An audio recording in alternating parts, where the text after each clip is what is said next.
Welcome to Cam Look, your biweekly bit of the Cincinnati Art Museum. Each Tuesday and Thursday, a staff member or volunteer will present an object from the museum's permanent collection and pose questions for discussion. Please check back at 10 a.m. on those days for a new work and a new conversation. Hi, I'm Susan, a docent at the museum, and before I start, Happy Hanukkah to those who celebrate it. A festival that celebrates a miraculous event in Jewish history. Hanukkah lasts for 8 days and is traditionally celebrated with the lighting of candles and the exchanging of small gifts. The last day of Hanukkah is tomorrow. The artist of our featured work today, Harvey Dinnerstein, as well as his subject, were Jewish.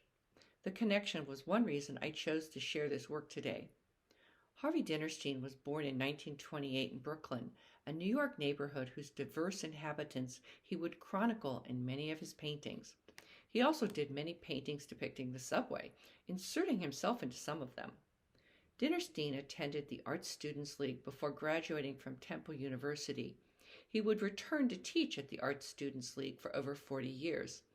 Other institutions at which he taught are the School of Visual Arts and the National Academy of Design, both in New York City.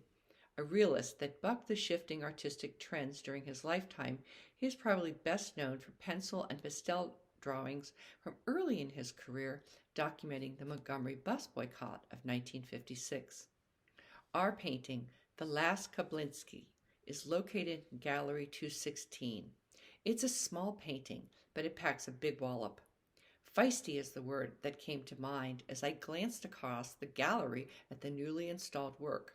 I really wanted to know who this lady was. She's actually the artist's Aunt Gertrude.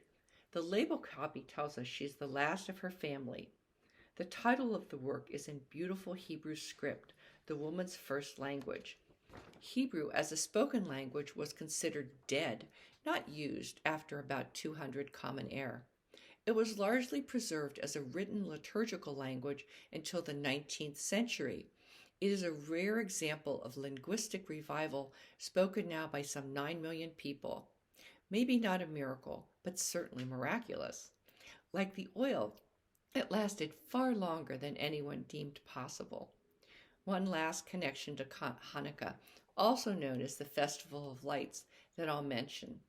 I look at this work and see a woman who's perhaps physically weary, but whose determination is not dimmed by the hardships I've learned she suffered.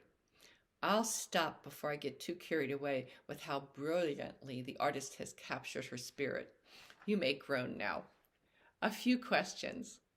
I describe this woman as feisty. What word would you use? She appears as if she's poised to speak. What would she say? Do you think she's pleased? You can leave your comments in the space below.